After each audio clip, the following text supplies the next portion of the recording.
Hi, everybody. Good evening. Welcome to our live stream tonight on Traveler's Tales. I am Melissa. I'm going to be your guide for this evening. If you can hear me, can you just give me a wave or an emoji in the chat? Let me know that my sound is working and you're here and ready to go along on this crazy ride with me. Awesome. I see some names showing up that I recognize. So hi to my OHS folks. And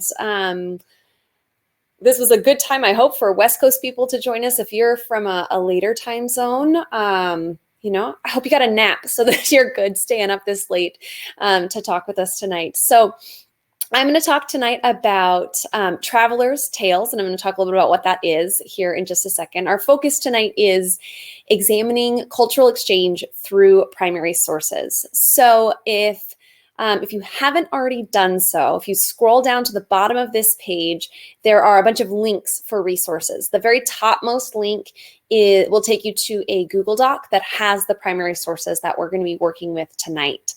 And especially if you're on a computer, being able to see that document a little bit closer than just on my screen is going to be awesome for you. You can take your own note, you can make a copy of it, take your own notes on it, highlight along with me as we talk through some stuff. If you are on a phone, that's going to be a little bit trickier, but I will definitely walk you through what we're going to be working on today. So this is a Fiveable live stream. And if this is your first Fiveable live stream, welcome. We are a service that is aiming to provide support and enrichment for students primarily studying for AP exams. We've got a whole bunch of different subjects. This is AP World tonight. And we're, trying to make ourselves known out here on the internet. And so I'm really glad that you're here with us tonight. Couple of logistical things, because I see some folks who I know just got their account set up today, and I want to just direct you around the page a little bit. At the bottom of your screen, you're going to see there's a poll that I put up, and a few people have answered it already and told me a little bit about where you're at in your world history classes, which is awesome. Thank you for answering that poll. If you haven't already done so, go ahead and click an answer on that poll. There should also be a button that gives you a chance to ask questions. You are certainly welcome to talk in the chat, talk to each other, talk to me. I'll try and respond to things I'm seeing in the chat as much as possible. But if you have a specific question that you definitely want me to answer, you can click that ask a question button, and it will pop up a separate screen for you to type in your question, and it will notify me that you have a question. And that'll give me a great chance to make sure that your question is seen and heard. Other people can upvote your question if it's a really good one to make sure that I see it. So as we dive in today, just those are a couple things to know, and let's get started. Coming up on Fiveable tonight, obviously, you're here, which is awesome. Give you a couple days off from world history, but on Sunday, we've got a couple of great streams happening. Varun and Shruti are leading a study group on Sunday evenings. So if you are a student who wants some support from other students who've been through the class before, that's a great session to drop in on weeks when you can, because they do some awesome work, and it's really interactive and a great way to study with other people. Also on Sunday, Jamal is going to lead a Unit 2 review. It looks like a lot of folks here tonight are in Unit 2 in your classes, which is kind of perfect timing for this Networks of Exchange. Anybody from my school, we're getting close to the end of Unit 2. So attending Sunday's review stream is going to be a great way to just recap all the stuff you've been learning the last couple of weeks. And then next week, Tuesday, Allie is going to be talking about transoceanic connections. That's already jumping us forward to Unit 4, but some of you I see in the poll are already there. So we're right there with you in Fiveable, trying to balance where different folks are at. So just know that those things are coming up, and let's dive in for tonight. So 3 kind of big topics that I want to focus on tonight. First, what are Traveler's Tales and why should I care about them? It's kind of, if you have a Strayer Ways of the World textbook in your class, shout out to Strayer, you may have seen this title. This is the title he uses to talk about these primary sources that we're going to look at tonight. But I particularly like this title for thinking about what we're reading and why we're reading it. I'm going to introduce you to 3 particular travelers from the 1200 to 1450 time period and give you a little background information on each of those travelers. But the main focus I want us to do tonight is practice analyzing documents. As much as possible, I want to get this interactive. I want to get you talking to me in the chat, and I'll guide you through what I'm thinking and seeing and hearing and all that good stuff. So let's dive right into it.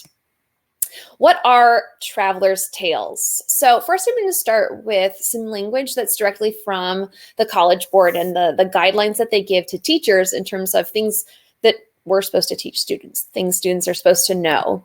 And it's this idea that as the exchange networks, the Silk Roads, the Indian Ocean Network, the Trans-Saharan Trade Networks, and the regional networks in the Mediterranean and other places, as they grew and intensified, people started to travel more places. It was easier and faster and safer to travel around the world. And so more people started to do it. And as more and more people are traveling, people are coming back home and writing and publishing works about their travels and their experiences.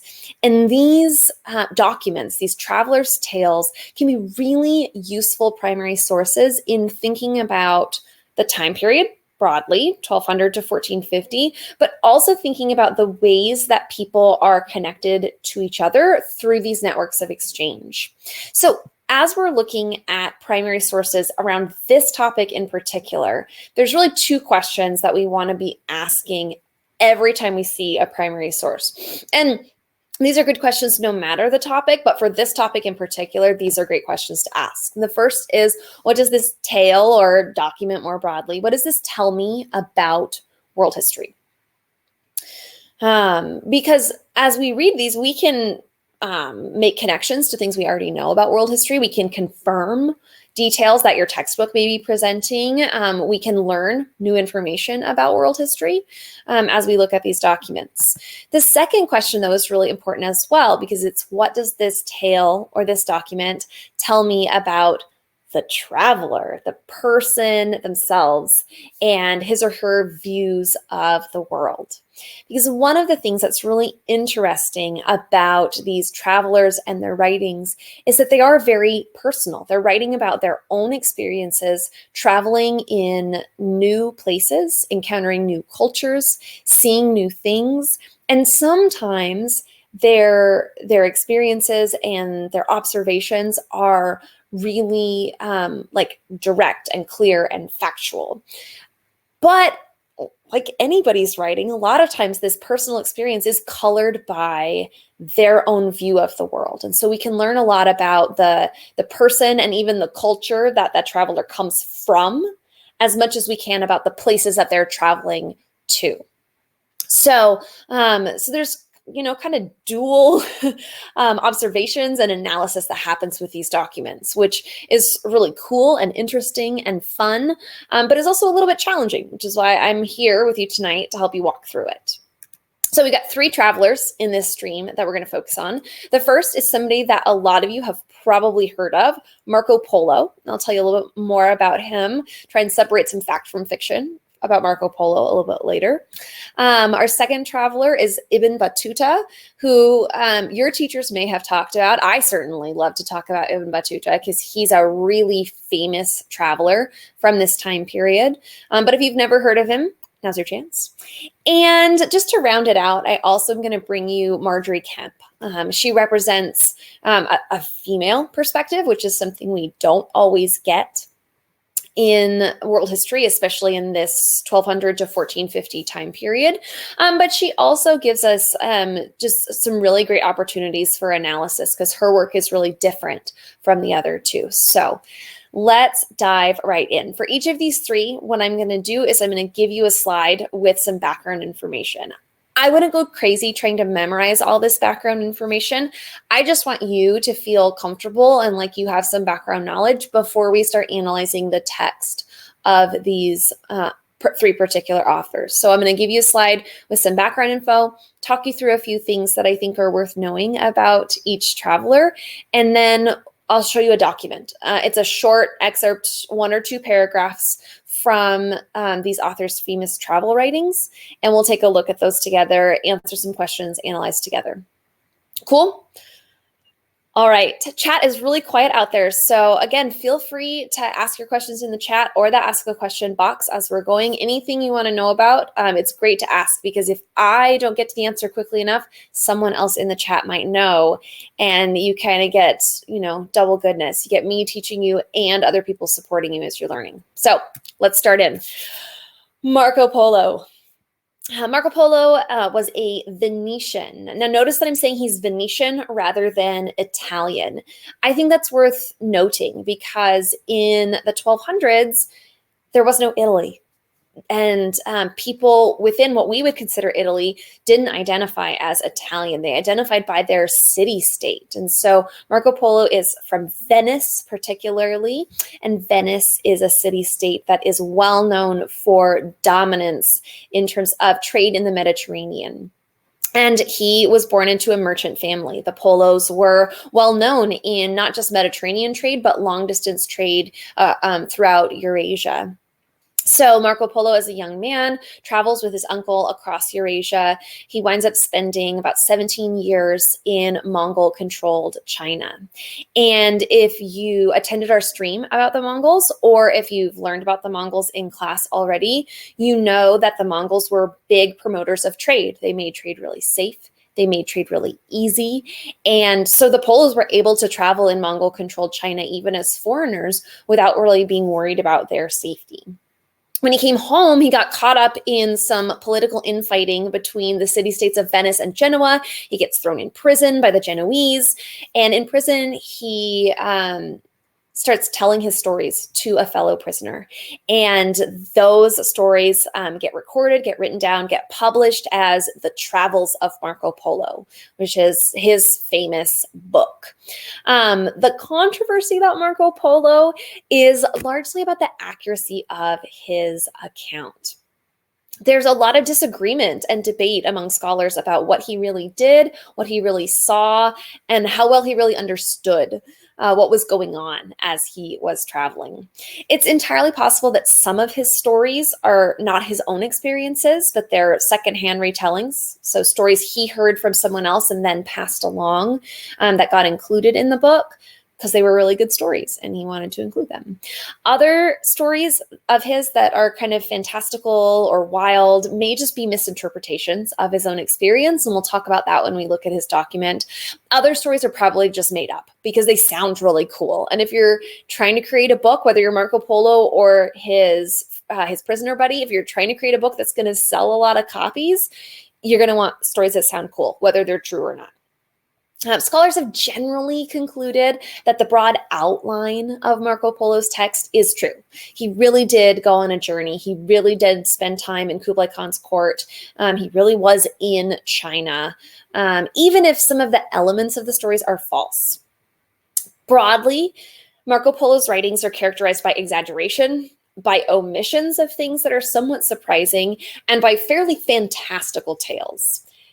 The upshot of this is that other Europeans who read his writings were inspired to also travel to Asia, to travel specifically to China, in the hopes of seeing and experiencing many of the same things that Marco Polo saw and experienced. I've even heard it claimed that Christopher Columbus had a copy of the Travels of Marco Polo on his voyage across the Atlantic. He was so inspired by the tales of China that that's what he was aiming for when he set off across the Atlantic.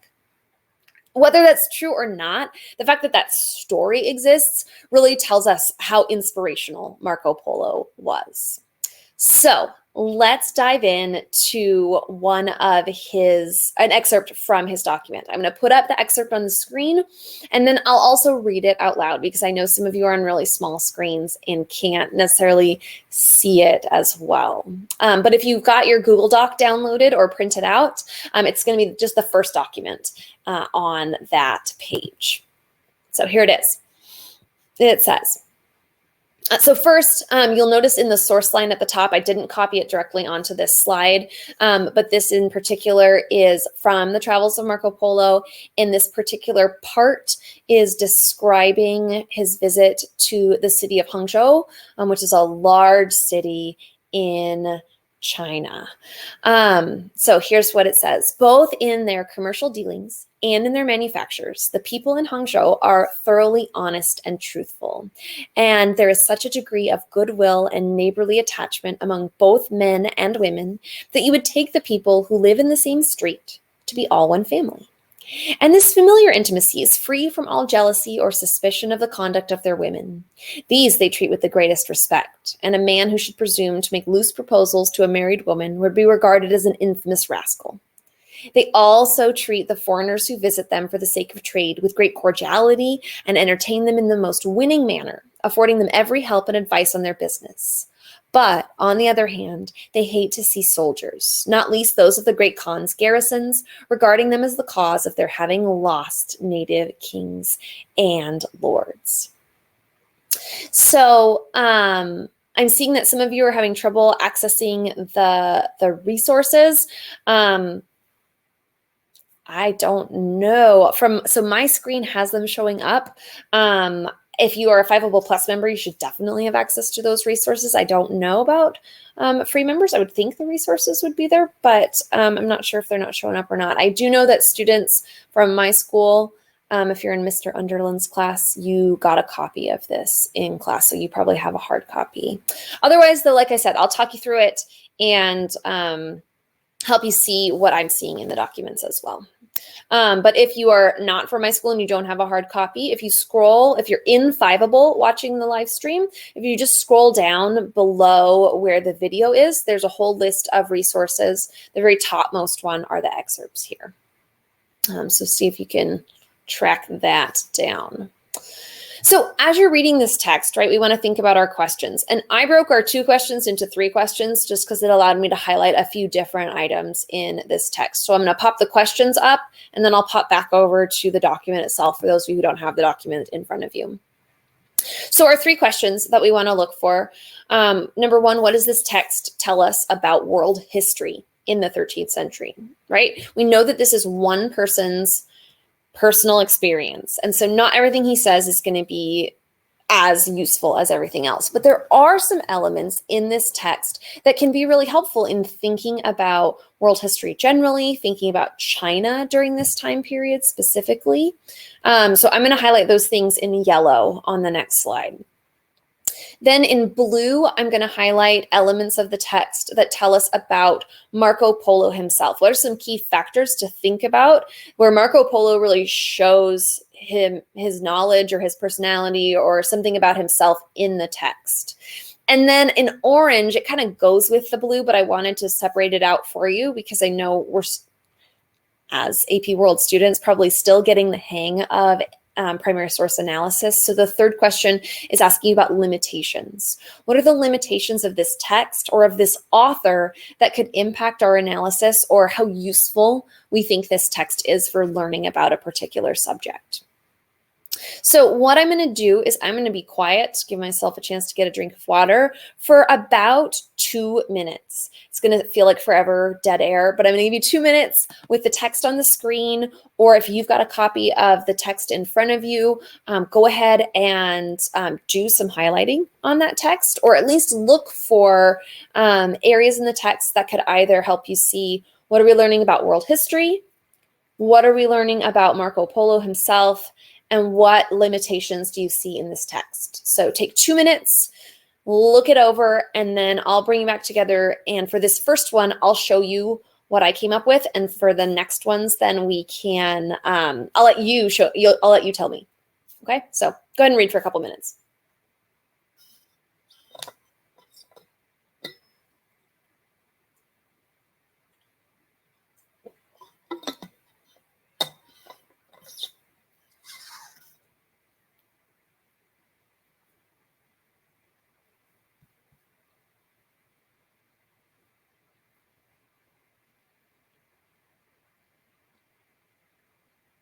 Desi's already chiming in with some observations from the text. That's awesome.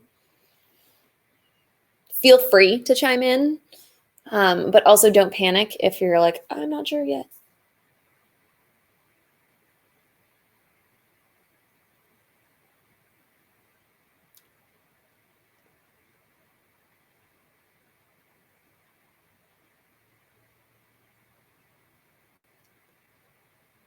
Give you about 30 seconds more for your own reading, and then I'll start talking you through what I saw in this one.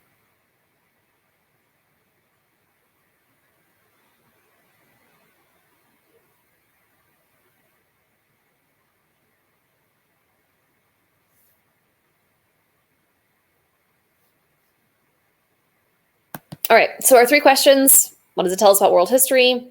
What does it tell us about Marco Polo? How is this text limited in a way that might affect our analysis? So for this first one, I'll just show you my highlights, and then we'll get some more brave and bold people like Desi who are willing to chime in for our subsequent documents. So thinking about world history, I highlighted a couple of sections in this text that I thought were particularly interesting. So the first one I highlighted is where he says they also treat foreigners who visit them for the sake of trade with great cordiality. Logically, that makes a lot of sense. And it would have been true, right? If the Mongols were proponents of trade, they were passionate about trade. And if Marco Polo is in a large city where trade is really important and people are hoping to do business with the Polos, people would have treated them very well. Merchants under the Mongols gained status in Chinese society. And so people would have seen the Polos as respectable and would have wanted to be on their good side. The other sentence that I think is really telling in this text in particular is the last sentence, where it says, but on the other hand, they hate to see soldiers, not least those of the great Khan's garrisons, regarding them as the cause of their having lost their native kings and lords. This is really highlighting the Chinese attitude toward the Mongols. In general, Marco Polo is really positive about everything in his writings. And you can see that as you look, kind of earlier in the text. He is saying really nice stuff. He thinks that everything's great and beautiful and wonderful. So when he makes an observation about political tensions, it's like blatantly obvious. It must have just been smacking him in the face because he's not big on political commentary most of the time. But we do know from other sources that the Chinese really resented Mongol rule. They saw them as foreigners and as illegitimate rulers in a lot of ways. And so having Mongol soldiers in their towns, in the streets, might have really stirred up resentments among Chinese people that would have been obvious even to foreigners. So for me, that's something that I would highlight as something I can take about world history from this text in particular. Our second thing we were looking to highlight was, what do we know about Marco Polo himself? So here's my blue highlights for this particular document. Before I dive into this, I'm seeing Parthana saying, isn't this text written from an economical point of view? Yeah, Marco Polo is a merchant, and that is definitely something that I highlighted as something I noticed about Marco Polo. He's talking about commercial dealings. He's talking about getting help from all of these really kind people in business. Something we should know about Marco Polo is that he is a merchant and that he would have had a lot of knowledge and experience about trade and economics. Maybe not like big picture economic policy of a government, but of trade and economics in daily practice. So when he describes those things, they are likely to be some of the more accurate and specific things that he's going to describe. Whereas other things he's going to be less knowledgeable about potentially. So Faye's asking a quick question here. I thought that the Mongols in many Chinese eyes had the mandate of heaven. Were these people nobles? It's unclear in this text exactly who Marco Polo is talking about. And the Yuan rulers claimed to have the mandate of heaven. And certainly they had enough support from enough people to maintain that claim for the time of their rule. But many scholars, nobles, and other people whose positions were reduced because of the Mongol invasions saw the Mongols in a much different light. And so Marco Polo, as a wealthy merchant, likely interacting with other wealthy people, might have observed that tension there. People are also noticing the treatment of women in this document, which is really interesting. And it is, I think, telling that Marco Polo notices that. But you're right, Ben. He is describing the treatment of women based on his own standards. He isn't likely to have, and so this is where we get into limitations. He isn't likely to have a good understanding of Chinese social expectations for men and women. He isn't likely to have a good understanding of Mongol expectations for men and women. So everything he's describing, he's taking through his own perspective. I think it's also worth noting he's a young man, which doesn't make his observations invalid, but he doesn't have as much life experience as someone older would have. And so his observations of interactions between people, of treatment of women, and all of those kinds of things is filtered through his age, his lack of experience, his knowledge of trade and economics, but maybe his lack of knowledge of some of the cultural context that he's now operating in. So with all of these primary sources, right, there's going to be some things that jump out at us really easily, really obviously, really helpfully. And there's going to be other things that we have to pause a minute and question in order to figure out, is this document something I can take at face value? Or do I have to remind myself, hey, this guy's a foreigner. He's observing someone else's culture. And just like if I were to go to even a different high school, those of you who don't attend school where I teach, if I were to go into your high school, there would be elements about your school that are familiar to me because I'm a teacher and I know about high schools, but there would be some things that are completely unfamiliar and that my writings about my experience in your high school wouldn't convey accurately because I don't have the particular cultural context. So that's always a limitation that we're going to want to think about with any primary source. All right, I want to make sure that we get to our other travelers. So I'm going to move on from Marco Polo, but if we have time later and you've got questions about Marco Polo, we can jump back to him if we need to. So second on our list of travelers is Ibn Battuta. And Ibn Battuta is really famous if you are a scholar of African history, if you're a scholar of Muslim history. Now that you're scholars of world history, you should get to know Ibn Battuta. He was a Muslim scholar originally from Morocco. And this is fairly significant. Those of you who have already studied Dar al-Islam or the worlds of Islam, hopefully saw in your readings or in your discussions in your classes that Islam was practiced differently in different parts of the world. And Morocco, very close to Spain, tended to be very conservative, tended to be very traditional in its practice of Islam, and much more similar to the Arabian Peninsula and then to some other parts of the Islamic world. So he's well-educated, he's Muslim, he's from Morocco, he's a pretty conservative guy. Things to know about him. He spent 30 plus years traveling around most of the Islamic world, including Africa and the Middle East, as well as Central Asia, beyond parts of the Islamic world in Central Asia, Southeast Asia, South Asia or India, and as well China, and maybe Eastern Europe, although that's a little bit questionable. After returning home, he dictated an account of his travels. It was published. It's just known as The Travels. Sometimes in English translated as The Travels of Ibn Battuta or Ibn Battuta in Asia and Africa, kind of depending on which translator is trying to make money from his version or her version of Ibn Battuta this year.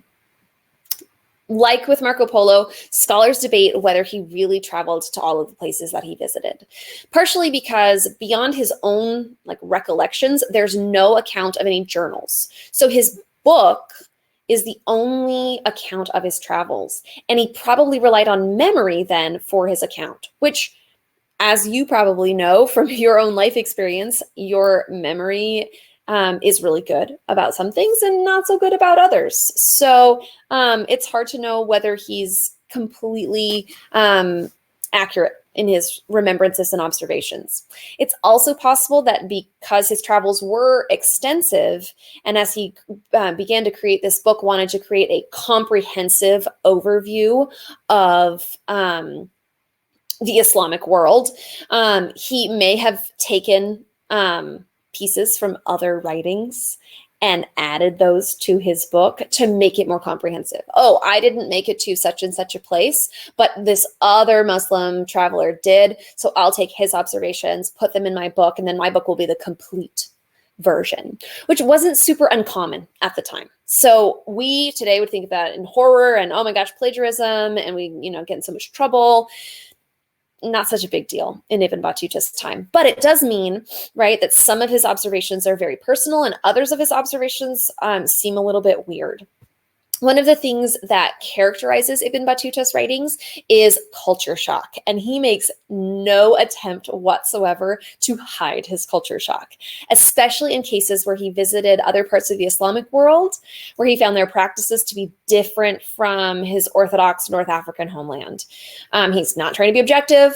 He has opinions about everything, and he makes that very, very plain in his writings, which is often why Ibn Battuta is a great source for AP World teachers and even the College Board to choose for primary source analysis, because it's much easier to do some of the work around like limitations and what do we know about the author, because he just tells us in his writings. So let's dive in and take a look at his primary source. This one's a little bit shorter than the last one.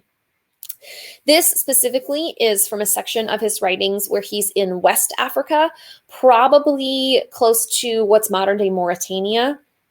Although the names of African kingdoms today have the same names as African kingdoms of the past, but they aren't always in exactly the same location. We do know that this, though, is from West Africa. So he says, their women are of surpassing beauty and are shown more respect than the men.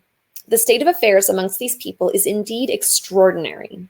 Their men show no signs of jealousy whatever. No one claims descent from his father, but on the contrary from his mother's brother.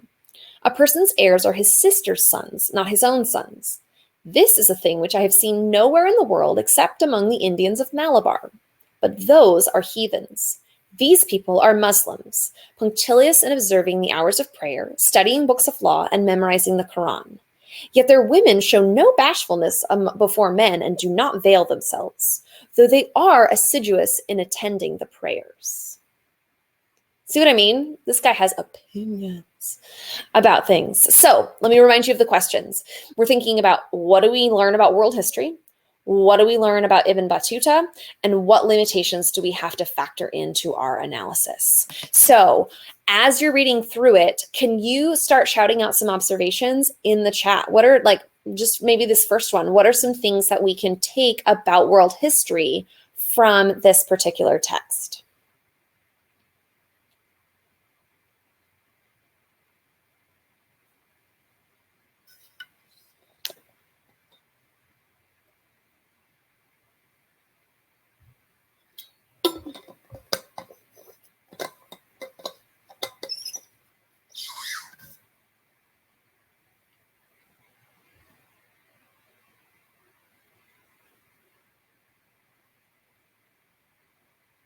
Okay, I'm seeing a couple of responses here. Africa took in Muslim culture and improved upon it. Certainly, I don't know if Ibn Battuta would see it as an improvement, but we can, as world historians, notice in this text that that in Africa, Islam comes into a place and is blended with indigenous traditions and cultural expectations. Yep. It seems extraordinary to him that women have so many rights and control so many things, yet he doesn't seem to be unhappy or overly critical of it. This shows a religious point of view and how everyone who's not a Muslim is like bad, which it shows in the text because he calls them heathens. Yeah, so these are all great observations that people are making. I want to point out a couple of things that I highlighted as well, and then talk a little bit about what you noticed. So one thing that Ibn Battuta describes that is like a specific historical detail we could take from this text, this idea that no one claims descent from his father, but on the contrary from his mother's brother, that section there. What Ibn Battuta is describing is what's known as a matrilineal society. So not matriarchal, it's not that women are necessarily in charge, but that women are like the primary purveyors of like family inheritance. And so this is actually somewhat common in West African societies. It's also common in parts of South and Southeast Asia. So Ibn Battuta's observations here confirm the observations, or are confirmed by the observations of other scholars who also traveled and experienced these same parts of the world, as well as the histories and the writings of the people of these parts of the world themselves. So Ibn Battuta is making a factual observation here about matrilineal societies.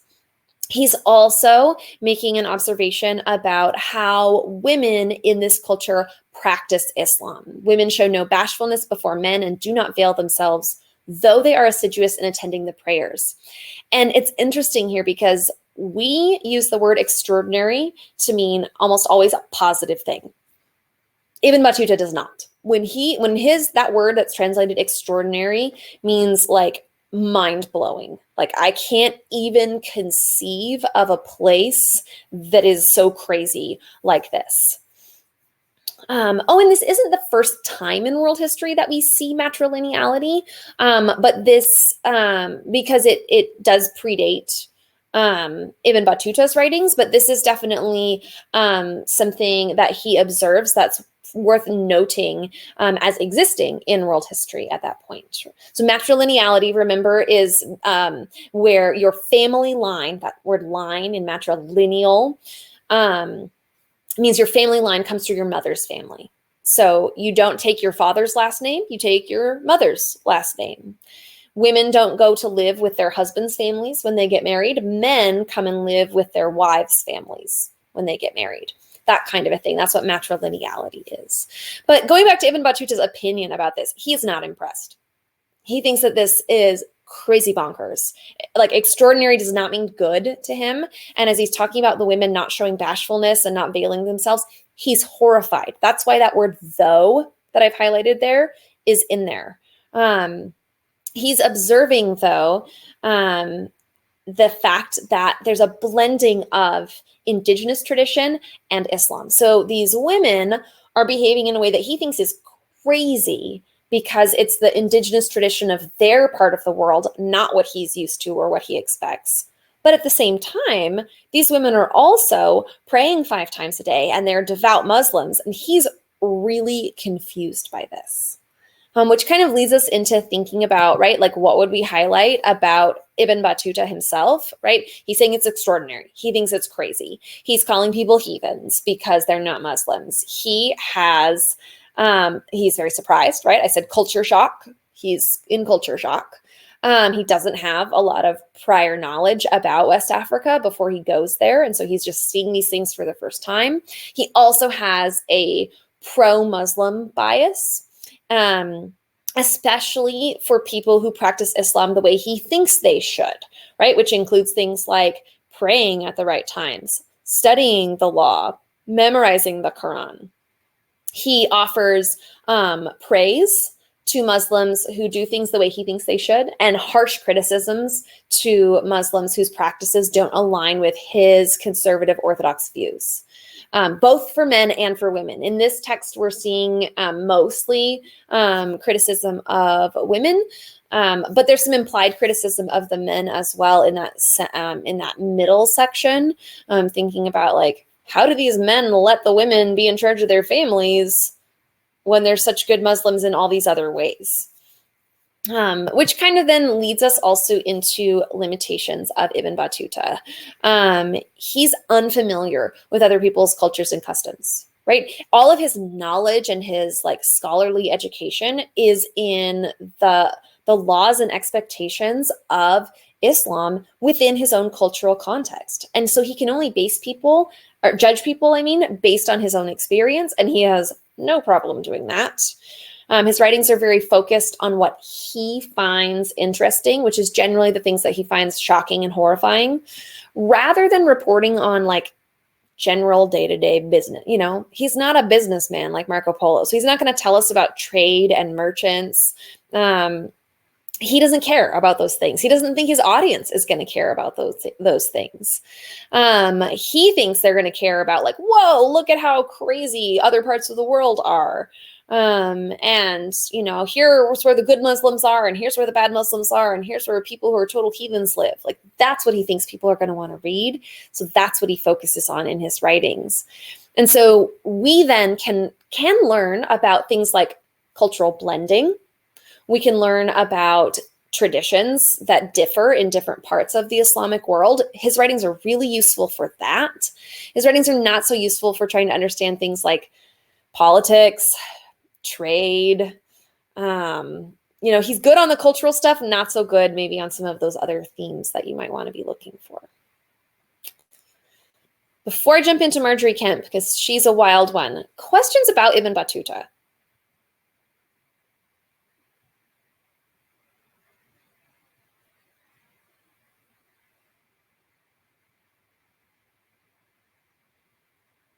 Okay, like I said, we're going to do time for questions at the end. So if you think of more questions about Ibn Battuta or about his writings or about the Islamic world, we can come back to those if we need to. But I do want to get to Marjorie Kemp because she's different and she's fun, and she gives me a chance to teach you another vocab word. So we already had matrilineality, which was awesome.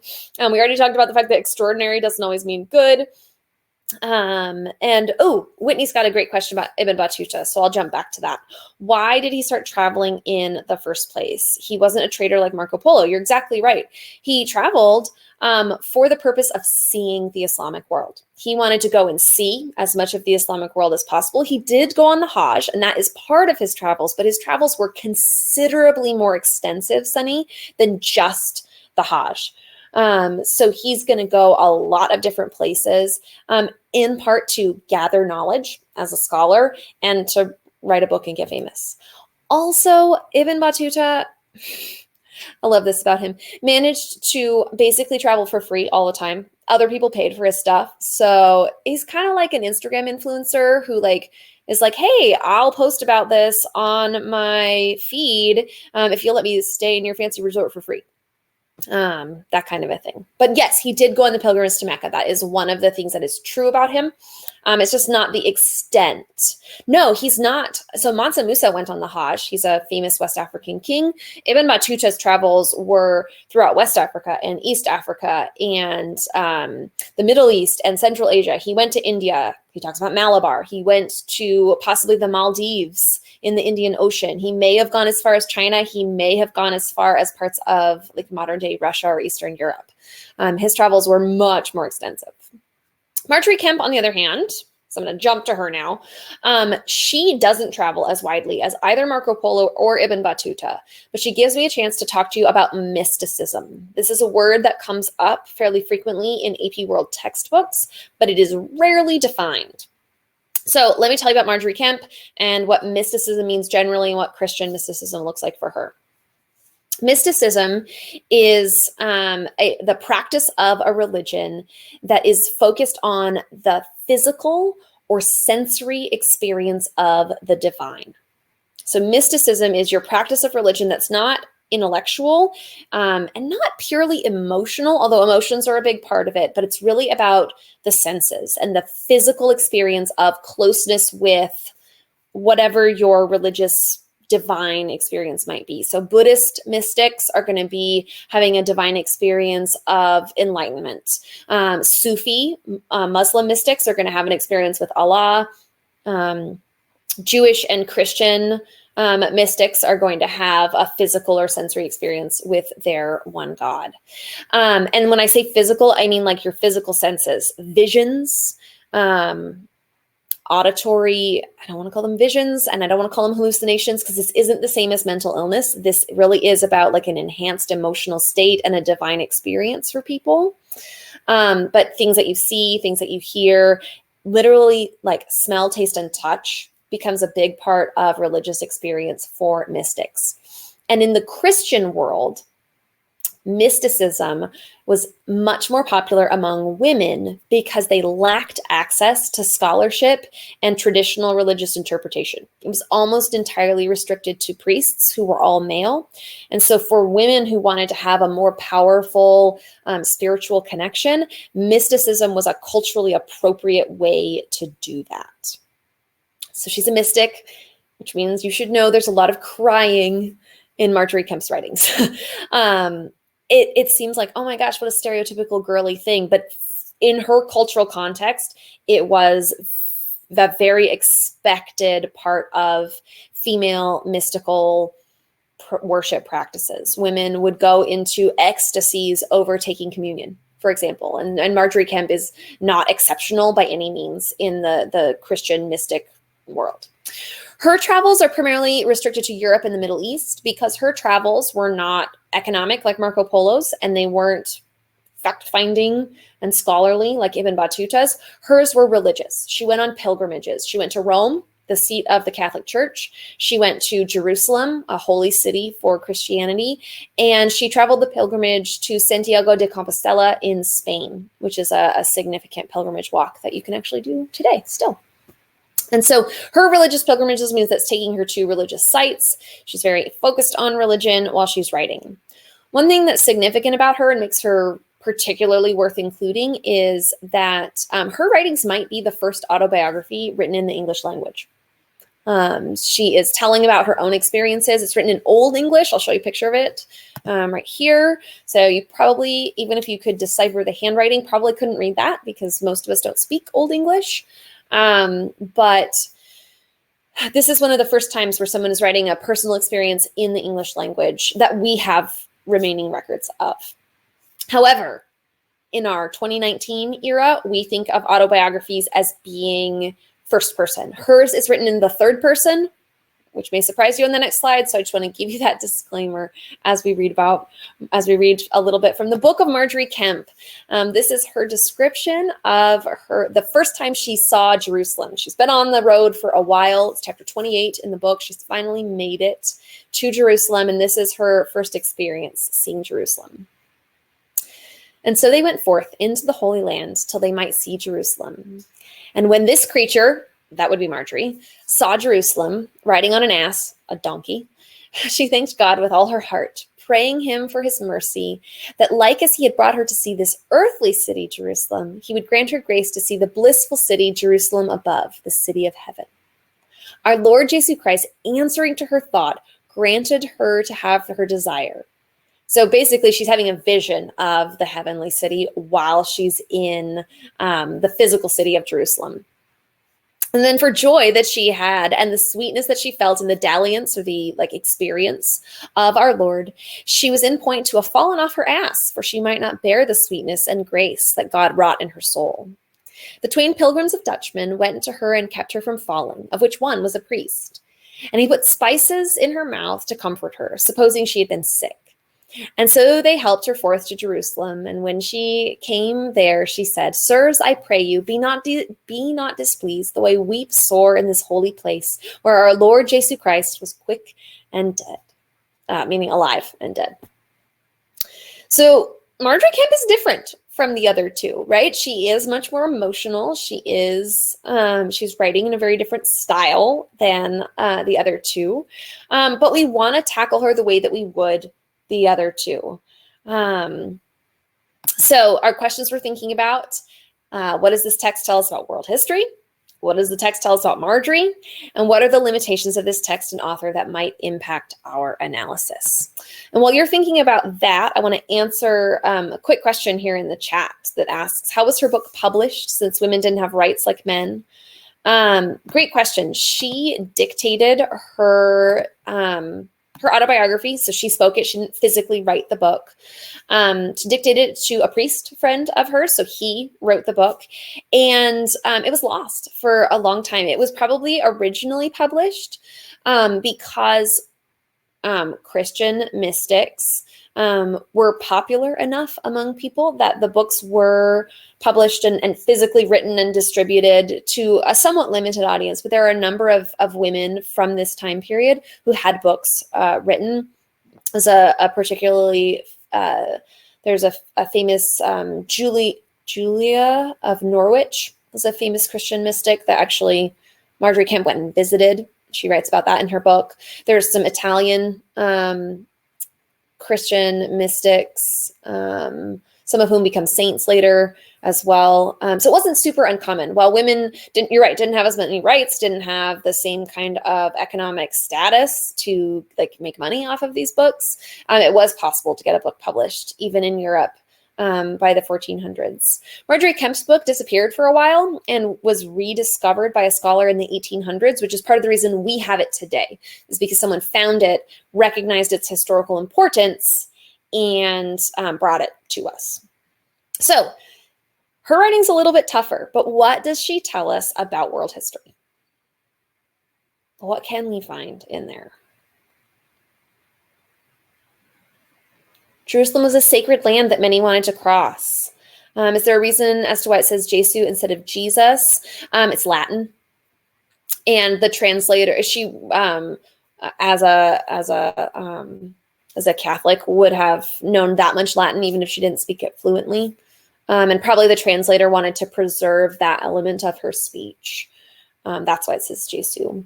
But yeah, Jerusalem is a sacred land. We know that it's an important pilgrimage site for other people. Absolutely. I want to point out a couple of other things historically in this text.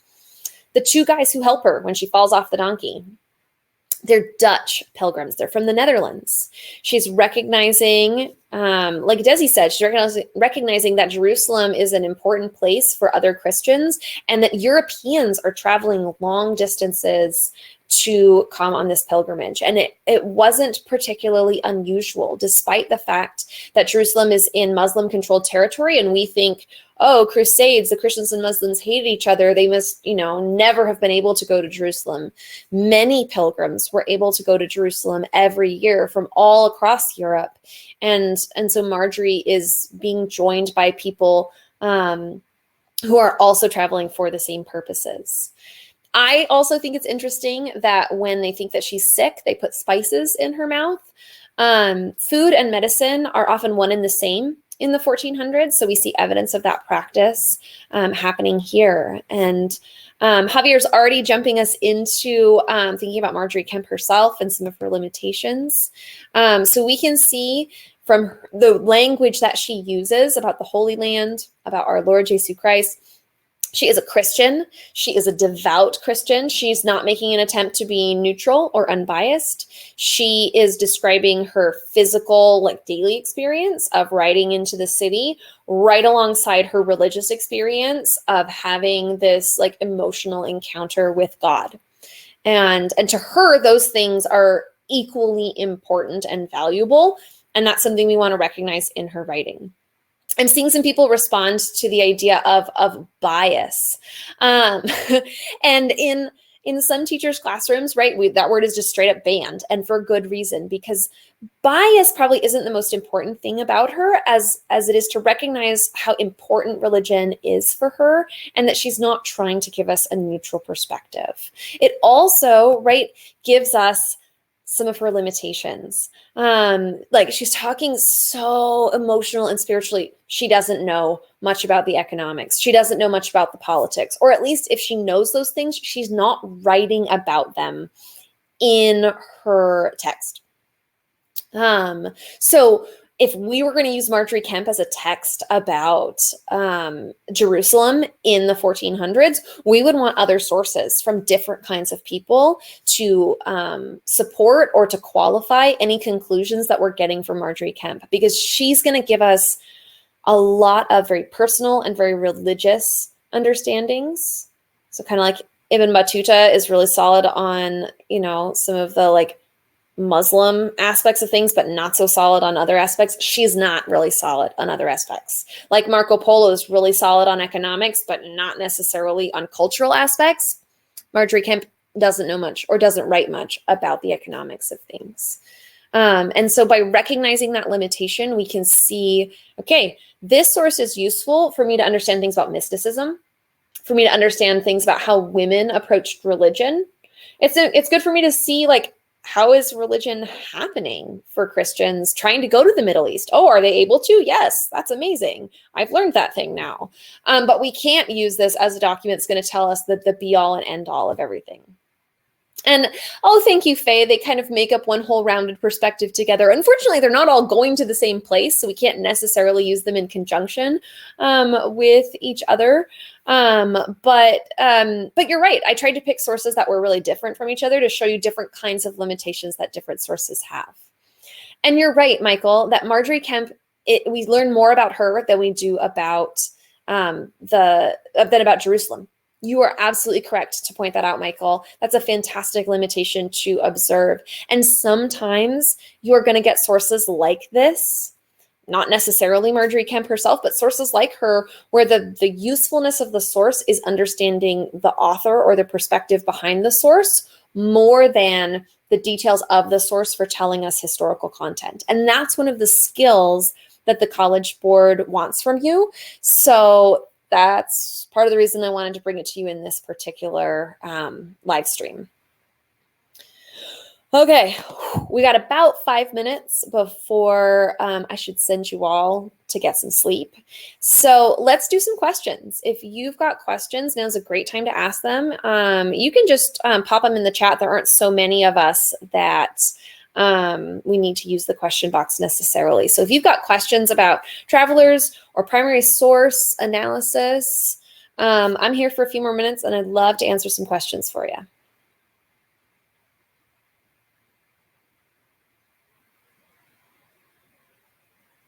And yes, West Coast people, I do think you should be going to bed soon after this live stream and getting some sleep. Javier's asking, why wouldn't the word biased be allowed? Because when you are writing about primary sources, it's better to talk about limitations than biases. Bias is true of everyone. And to just say a source is biased is not it's not the level of analysis that the College Board is looking for from you. It's not the level that a college level course would be looking for.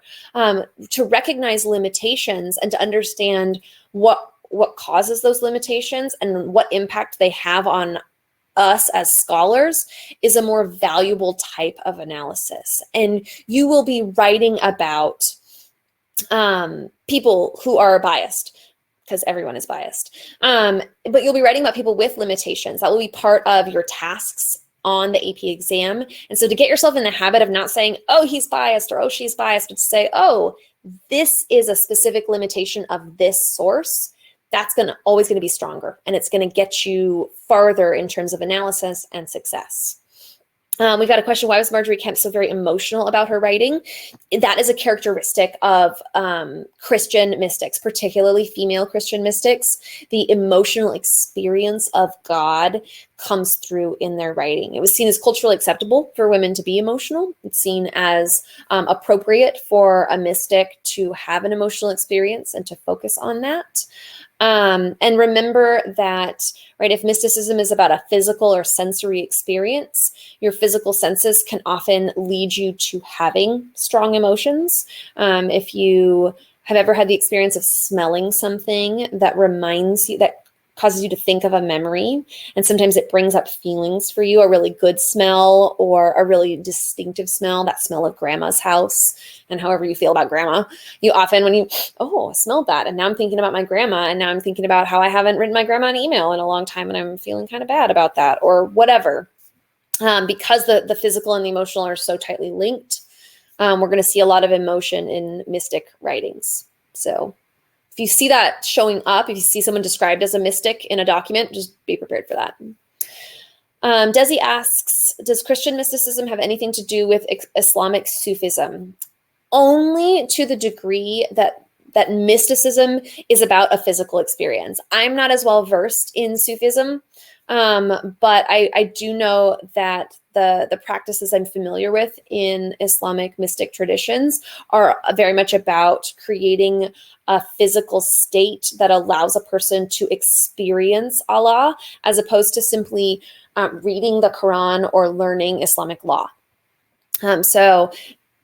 Muslim scholars like Ibn Battuta would be like on one far end of the spectrum, and mystics like the Sufis or Marjorie Kemp in the Christian tradition would be on the far other side of the spectrum, from like intellectual to emotional.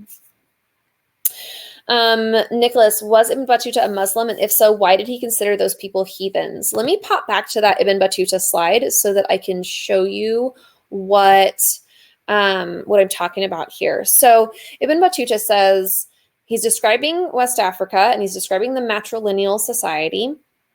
And he says, I've seen this nowhere in the world except among the Indians of Malabar. So he says, the only other place in the world where I've seen people living like this was in India. And those people, the Indians of Malabar, were heathens, in his words, non-Muslims. And he's trying to make a contrast. He's trying to point out to his readers that these folks in West Africa are Muslims. And so it's extra surprising that they live their lives so differently from what he expects. So yes, he is a Muslim, and he's considering the Indians of Malabar as heathens because that community wasn't Muslim, or at least in his view, not properly Muslim enough. We would have to see that particular piece of text from his writings there to know exactly who those folks were. Malabar is kind of a unhelpful term for us today, but yes, he is a Muslim. Yeah. So if this stuff was on the exam, how would you answer it in the exam, or would it be a complex sentence? Or, okay, great question. So if one of these documents shows up on the exam, it really depends on what you're being asked to do with the document. Sometimes you're going to be asked to use the document like in a short answer question or a multiple choice question to identify details about world history. And so all you'd want to do is find a detail about world history and connect your answer to that in some way. On a short answer question, you might explicitly be asked, what is a limitation of this source? And then you could say, one major limitation of Ibn Battuta's writings is the fact that he is a conservative Muslim from North Africa and lacks experience with other cultures. And then you could explain why that's significant and how that impacts your writing. So in all likelihood, you're going to want to do this over multiple sentences rather than any one individual sentence for this kind of analysis. Sunny also brings up the point you'd think that he would be nicer considering they paid for his travels. Yeah, he's kind of a jerk to everybody all the time in all of his writings. And it's hard to know how much of that is just like his memory and his writings about it, and how much of it he was like that in real life. We don't know. It's also true that as a visiting scholar, he would have been seen as a very distinguished guest. And so the expectations of hospitality would have required other people to be nice to him, even if he was kind of a jerk. Faye's wondering about whether any of these, I'm guessing you mean these particular travels, were they affected by the plague? Not to my knowledge as like individual people, but certainly we are in the era in world history where the spread of the plague is very real. It's possible that they could have encountered cities where the plague was, but not every city got hit by the plague at the same time. So to my knowledge, none of them are like died from the plague or anything like that. And I could be wrong. We might need to Google that. All right, friends. Any other questions?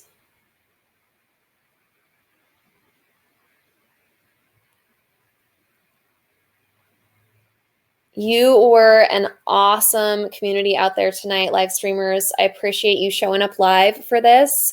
People in the replays, if you know anybody who showed up in the chat here today, you should thank them for their contributions and their participation. These streams are always better when people are participating in the chat, making it work for all of us. If you're on the East Coast, go to bed because it's a school night.